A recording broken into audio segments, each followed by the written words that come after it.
कि हम संख्या पत्ती किसे कहते हैं। ठीक है, संख्या पत्ती के बारे में हम जानेंगे कि संख्या पत्ती में कौन कौन सा संख्या आता है। ठीक है, प्राकृतिक संख्या और सबका डिफ्रेंसिएशन हम देते जा रहे हैं, एग्जाम्पल में देंगे, बता रहे हैं। ठीक है, प्राकृतिक संख्या किसे कहते हैं। ठीक है, तो गिनती की संख्या को प्राकृतिक संख्या कहते हैं। ठीक है, बुझा गया, गिनती की संख्या को प्राकृतिक संख्या। जैसे एग्जाम्पल में देख लो कौन कौन को, 1 आता है, 2 आता है, 3 4 डॉट, ये भी अनंत तक होता है। ठीक है, और पूर्णांक संख्या किसे कहते हैं, तो वैसी संख्या। ठीक है, देख लो पूर्णांक संख्या का देख लो डिफ्रेंसिएशन, वैसी संख्या। ठीक है, संख्या जो ऋणात्मक मतलब होता है माइनस, जो ऋणात्मक मतलब माइनस होता है, और धनात्मक मतलब प्लस। ऋणात्मक माइनस अनंत से मतलब ऋणात्मक से मतलब अनंत से शुरुआत होकर और प्लस धनात्मक अनंत तक ले जाती है। ठीक है, होती है, उसे क्या बोलते हैं, उसे हम बोलते हैं पूर्णांक संख्या। ठीक है, पूर्णांक संख्या कहते हैं। ठीक है, कहते हैं। ठीक, अब एग्जाम्पल में देख लो, और डॉट डॉट अनंत से आता है। देखो अनंत से डॉट डॉट आता है, -3 ले ले, -2 -1 0 1 2 3। देखो, और गिनती के मतलब धनात्मक वाला संख्या 1 से स्टार्ट होता है, और ऋणात्मक वाला गिनती वो माइनस से स्टार्ट होता है। जैसे वो -100 99 -98 इस तरह स्टार्ट होता है। ठीक है दोस्तों, समझ गया लो कैसे होता है, देख लो। और उसके बाद से देखो पूर्ण संख्या किसे कहते हैं, पूर्ण संख्या। ठीक है, जिसको होल नंबर बोलते हैं। क्या बोलते हैं इंग्लिश में, होल नंबर। गिनती की संख्या में शून्य को शामिल हो जाए, याद रखो, गिनती की संख्या में शून्य शामिल हो जाए उसे हम पूर्ण संख्या कहते हैं। ठीक है, और पूर्ण संख्या कहते हैं, जैसे में एग्जांपल में देखो, गिनती 1 2 स्टार्ट हो रहा है ना, इसमें खाली शून्य से लग जाए, शून्य से स्टार्ट हो जाए, 0 1 2 3, इसे पूर्ण संख्या कहते हैं। ठीक है, देख लो। और सम संख्या किसे कहते हैं, सम संख्या, जिसको बोलते हैं इंग्लिश में इवन नंबर। क्या बोलते हैं, इवन नंबर। वैसी मतलब प्राकृतिक संख्याएं। ठीक है, वैसी प्रकृति, देखो वैसी प्राकृतिक संख्याएं जो 2 से विभाजित मतलब विभाजित हो। ठीक है, विभाजित हो। ठीक है, 2 से विभाजित हो, उससे क्या कहते हैं, सम संख्या। चाहे 2 से विभाजित का मतलब भाग लग जाए। ठीक है, विभाजित का मतलब क्या होता है, भाग लग जाए। ठीक है, उसे क्या कहते हैं, सम संख्या कहते हैं। ठीक है, सम संख्या कहते हैं। और सम संख्या कहते हैं, जैसे एग्जांपल में देख लीजिए, 2 है, 4 है, 6 है, 8 है, 10 भी हो जाएगा, 12 भी हो जाएगा, डॉट डॉट, ये भी अनंत तक ले। ये इन्फिनिटी मतलब अनंत का चिन्ह है। ठीक है, देख लीजिए थोड़ा सा अनंत का, इस तरह अनंत का चिन्ह बोलते हैं। ठीक है, अनंत तक। ठीक है, और विषम संख्या किसे कहते हैं, इसको इंग्लिश में odd number, ODD, odd number. ठीक है, वैसी प्राकृतिक संख्या, देखो वैसी प्राकृतिक संख्या जो 2 से विभाजित नहीं हो, मतलब 2 से विभाजित होने का मतलब भाग न लगे। ठीक है, उसे हम क्या बोलते हैं, विषम संख्या बोलते हैं। अब कौन कौन संख्या, 3 भी नहीं लगता 2 से भाग, 5 भी नहीं लगता, 7 भी नहीं लगेगा, 9 भी नहीं लगेगा, 11 भी नहीं लगेगा, ये भी अनंत तक ले जाता है। पाँचवा संख्या लिया जाएगा थोड़ा सा।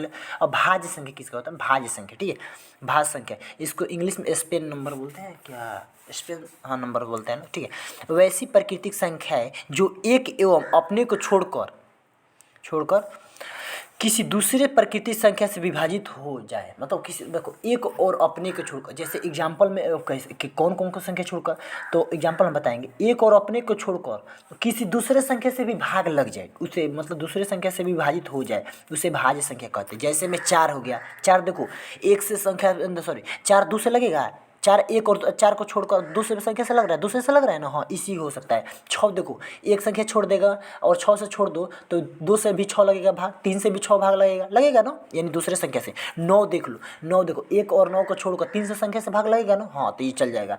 और 8 देखो, 8 भी हो जाएगा, 2 से भी लग जाएगा, 4 से भी लग जाएगा, उसके बाद से अपना संख्या से भी लगभग करे, 1 से लगभग करे, 10 भी हो जाएगा। ये ऐसा ये भाज्य संख्या 4 से स्टार्ट होता है। ठीक है दोस्तों, समझ गया लो, भाज्य संख्या 4 से स्टार्ट होता है। और अभाज्य संख्या किसे कहते हैं, अभाज्य संख्या, जिसको बोलते हैं प्राइमरी नंबर। देखो वैसी प्राकृतिक संख्याएं जो एक और सेम के मतलब सेम के अलावा किसी भी संख्या से भाग नहीं लगे। अब एक और सेम के अलावा किसी संख्या से भाग न लगे, तो या विभाजित नहीं हो, मतलब भाग न लगे या विभाजित नहीं हो। ठीक है, इसका मतलब उसे क्या कहते हैं, अभाज्य संख्या कहते हैं। जैसे में इसको बोलते हैं, एग्जाम्पल में 3 भी हो गया, 5 भी हो गया, 7 भी हो गया, 9 भी हो गया, 11 भी हो गया, और अनंत तक ले भी जाता है। ठीक है, अब देखो यहाँ पर बाबू, यहाँ पर गलती क्या किया है, 9 नहीं होगा। ठीक है, सॉरी, इसमें 9 नहीं होगा।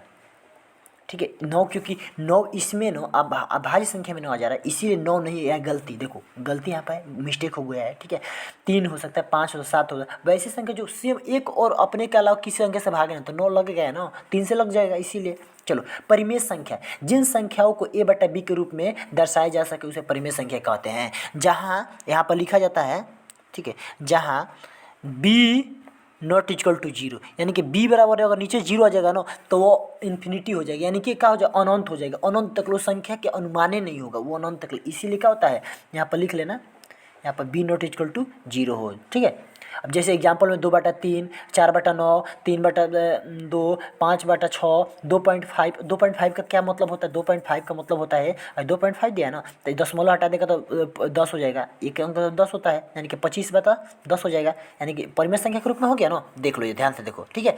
अब उसके बाद से देखो यहाँ पर क्या कर रहे हैं, अब कह रहा है लोग 22/7, ठीक है, 22/7, थोड़ा सा देख लो, छोटा हम कर दे, कागज पे थोड़ा छोटा, 22/7 है, ठीक है, 22/7 भी हो जाएगा। देख लो ध्यान से सबका, देख लो इसको उतार लेना, ठीक है। उसके बाद से हम नेक्स्ट पाना पलट रहे हैं, ठीक है, ध्यान से देख लेना। चलो अब देखो, अपरिमेय संख्या किसे कहते हैं, अपरिमेय संख्या, तो जिन संख्याओं को a बटा b के रूप में न दर्शाए, मतलब a बटा b के रूप में लिखाई भी नहीं करेगा, उसे क्या कहते हैं, उसे a, जहाँ a और b क्या है, पूर्णांक है, कोई भी संख्या हो, पूर्णांक मतलब प्लस में भी माइनस में भी पूर्णांक संख्या, तभी सीखा तू लोग पीछे, उसे क्या कहते हैं। जैसे मैं एग्जाम्पल में √2, √5, √7, और पाई भी क्या है, अपरिमेय संख्या। बहुत लड़का बोलता है पाई परिमेय संख्या, नहीं, पाई परिमेय संख्या कब होगा, उसका मान 22/7 परिमेय होता है, ठीक है, नहीं तो पाई अपरिमेय संख्या है, ठीक है, वास्तविक संख्या। सभी संख्याओं के संग्रह को वास्तविक संख्या कहते हैं, ठीक है। सभी संख्या का, अब सब संख्या के संग्रह का मतलब होता है सभी संख्या उसमें आ जाएगा, उसी को हम वास्तविक संख्या कहते हैं, ठीक है, समझ गया लो। चलो इसको लाइक एंड सब्सक्राइब शेयर कर देना, ठीक है। थैंक यू दोस्तों।